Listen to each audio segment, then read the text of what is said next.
Hey, this is Jack, and this video is called 3 Reasons Why Men Push Good Women Away. So I'm going to get right into this. I'm going to give you 2 things that are on his side of the fence and 1 thing that could be on your side of the fence. That's the 3rd point, so stay until that. I think it's going to help you. So if you also you're having this experience, I want to say this can be really difficult and painful, right? No one likes the experience of being pushed away.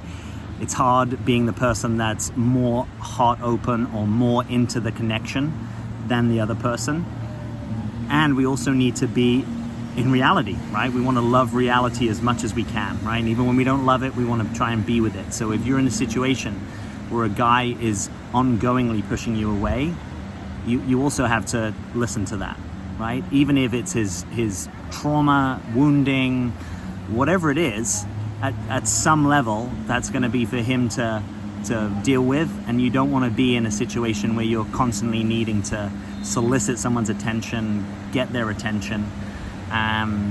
It's going to be easier for you to be in orientation to a commitment and a connection that's coming towards you rather than you having to constantly go out and solicit it. So here are 2 things that could be going on his side of the fence. First thing that could be going on is he's just not ready for a relationship. Maybe he said this to you, maybe he cryptically said this to you, maybe he's not said this to you, but you can kind of just intuit that from the level of his consistency or just where he is in his life right now, right? Maybe his life isn't set up in such a way that it makes sense for him to extend his circle of concern to another person, right? If a guy hasn't got his purpose in the world, if he hasn't got his foundation beneath him, if he hasn't got a roof over his head, a way of making money, some kind of certainty about his future, or a way that he's bringing his heart, soul, and purpose into the world, a lot of times in those situations, guys, they still want connection, but they're not going to be ready for a relationship. So if he realizes, oh, you are a serious relationship potential, right? You're not here to play games, you're not here just to have fun, and you are someone that brings a lot to the table, at some level there's going to be a disconnect there, right? So the easiest way at some point, rather than him trying to raise his game, so to speak, to be in a more serious style of relating with you, is actually to push away. Right, to push you away and to say, hey, I'm not ready, or hey, I wouldn't date me right now. If any of those things have been mentioned, you've got to learn to listen to them, right? Your job is not to fix, heal, or do anything else. Your job is to hear them, stay in your power, and to stay focused on what it is you want. So option number 1 is he's not, for whatever reason, ready for a relationship. Number 2 is that he has some low self-esteem, right? That he doesn't believe he is deserving of a relationship, right? Maybe he's been wounded or hurt in the past, or maybe he's just had a rough run recently and he's lacking some confidence in his life, right? We all have permission to not have confidence.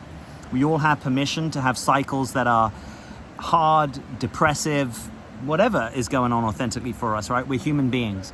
But your job is not to be the fixer of those things, right? Do you see how there's a pattern here? You don't need to be in the business of trying to fix or heal men, right? If you really want to be in that business, set that up as a business and deal with people professionally.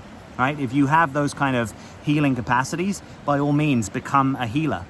Do it, but keep it separate from your love life, right? Do you see what I'm saying? There's a place for that to help people, but it's not going to be the way that you want to constellate on authentic connection with a guy. So let's say that accurately you're reading the situation, that the guy does have low self-esteem and doesn't believe that he's worthy of a relationship with you. You can make an authentic communication like, I think you're having the presumption that you're not worthy of me. I just want you to know unequivocally, there's no issue there for me. I totally think you're worthy of this connection. You can make some authentic communication like that. But that's really as far as you go, right? Your job is not then to prove that to him, to pep him up, to be his cheerleader and champion.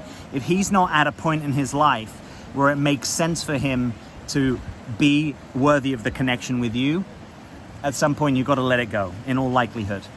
Right? And that might be difficult. There may be so many things that are good and redeeming about this guy, but it's probably better that you wait till he can generate some of that internally in his life. Maybe he comes back and maybe you're still available for connection and the thing constellates in a very different way. But if its point of origin is he doesn't think he's worthy of you and he's constantly down on himself and he's constantly down on his ability to stay in relationship with you, it's going to be hard for him to provide vision and clarity for the relationship and to be some kind of leader, initiator, and protector for you. Even if you don't need those things, right? Even if you've got plenty enough initiative, leadership, and protection in your life, most women that want a monogamous relationship with a guy and who are more in their feminine essence want a guy who has a minimum effective dose of those capacities to bring to the relationship. So we don't want you playing the game of filling in, right? Do you see, this is one of the things that makes relating in the modern and postmodern world difficult, is that what might be required for you in a relationship is actually diametrically opposed to what is being reinforced every day in your career, right? Maybe in your career, you're leading and you're taking the initiative and you are stepping up and you are leading people and you are making decisions and you're being incredibly decisive. You can bring all of those as integrated capacities into your relationship, but if those are the ones that you're deploying most of the time, you're unlikely to have the experience of a guy continually coming towards you with those same capacities, right? Because most guys who have a more masculine essence want to have more of their time that they're in those capacities, right? If there's going to be some kind of masculine, feminine, dynamic polarity that's going back and forth. So that's where it can sometimes be tricky. So let's bring it into point number 3, which is on your side of the fence potentially, right? The reason that a guy may be pushing you away is because he actually doesn't feel there is a role and a place for him in your life, right? Which is something in this realm of guys wanting to be needed. And you might say, oh gosh, he wants to be needed. I don't want to have another needy guy. Well, we all have needs, right? We're all humans. So at some level, without just being, linguistically kind of convenient, we all have needs. We all have neediness.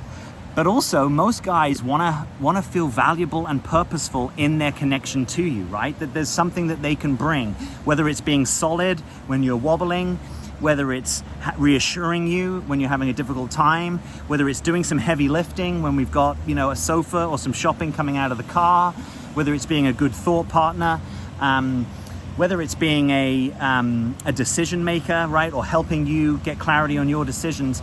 Most guys want some ability to say, oh, I can see without having to work out and sort of imagine too much why I'm in your life, right? Why I can make a difference in your life. And if a guy doesn't feel that he can do that, in some ways, what's the point of him putting those kind of energies in your direction when he could put them in someone else's direction and be having that experience, right? This is why guys respond to vulnerability, right? Not vulnerability as a form of I'm going to do this thing to manipulate you, but just genuine, authentic vulnerability, because they can see, oh, you're vulnerable right now. Let me try and protect you, support you, champion you, help you, be someone that you can depend upon, right? Most guys who have a more masculine essence, they like that. And so if that's not arising in your dynamics with men, not about making you wrong, it's just inviting an inquiry to say, is there something that you had to give up that now you have the opportunity to reclaim, which actually might bring more polarity into your relationships, right? You might be the kind of person that just never complains about things, right? That you've got a high level of competence and self-sufficiency, and those things should be honored. They are gifts. And if you always lead with those things, you might find that guys have a hard time doing this thing in your life, like noticing that you actually have needs. And you might say, oh my gosh, I've got so many needs.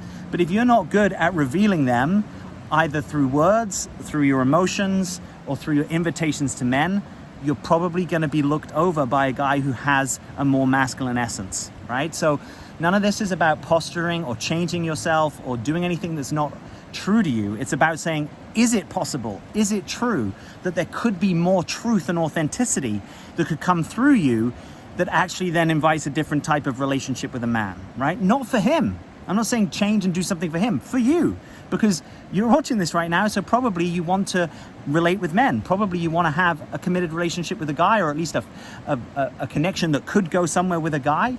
And so this is saying, and this is not just if it's happened with one guy, right? If one guy's pushed you away and we're just going to gross oriented generalization, we're just going to imagine that's something on his side of the fence. But if this has happened repeatedly, then we invite curiosity, right? This is the essence of deeper development, is curiosity about self, curiosity about our process, a deeper inquiry into what could be happening on our side of the fence, not from a place of judgment, from a place of compassionate curiosity to ourselves. So, I wonder, is it possible that, for example, I got really rewarded as a kid from dad or mum and dad or mum or whoever raised me for being like a really strong woman, right? Maybe that was dad's vision for you, right? Dad didn't want you ever to depend on a man or to not be independent.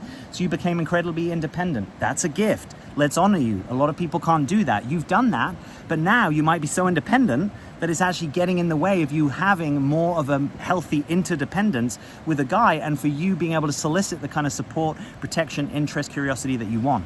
So you might have to learn, how can I sometimes put that down, right? How can I let myself be a mess? How can I let myself have feelings? How can I let myself have needs? Now, he doesn't have to meet your needs, right? We don't put our needs on other people as ongoing demands. What you want to do is find a guy who has a natural propensity to want to meet some of your needs in an ongoing way, right? Because he can discern them, and that he's up for the challenge, and he's got some competence, right? He can actually help you. I'm not talking about outsourcing decisions to a guy who can't make good decisions, but if you notice, wow, actually I appreciate this guy is thoughtful and steadfast and considered, or genius, or whatever those capacities are. Wow, I want more of that. And I'm just saying, more of you in your authenticity and vulnerability might be the key to inviting more of those things, right? So instead of you having the experience that you're being pushed away, you're actually having the experience that you're drawing him closer, which is probably what most of you want, right? So I'm curious, what's your experience? Please leave me a comment beneath this video. I'd love to know, is this making sense to you? Have you come across either of these two things with guys? Is this third thing possible that is going on for you, right? Did you learn how to be super independent, and now you're learning how to reclaim a healthy form of dependence? So let me know your experience. Leave me a comment beneath this video, or just give me a +1 or a thumbs up if this is making sense to you. And I want to invite you to download my free guide if you haven't. It's called He's Your Guide Checklist. It will be the first link beneath this video. It's a very simple document. It just is 9 steps you can run any guy through to work out, is he ready for a relationship? Is he investing in the connection with you specifically? So you run him through the 9 steps. He's really got to be an 8 or 9 or more for him to be worthy of your time and attention. So let me bring some sobriety and objectivity to your dating. Just click that link and you can get the free guide. As always, I want to invite you to subscribe to my channel. If you're not yet subscribed, come on. This is real content for real people. You can just hit subscribe, then tap that bell notification so you hear of new videos as soon as they come out. And as always, I'm Jack. Thanks so much for being here.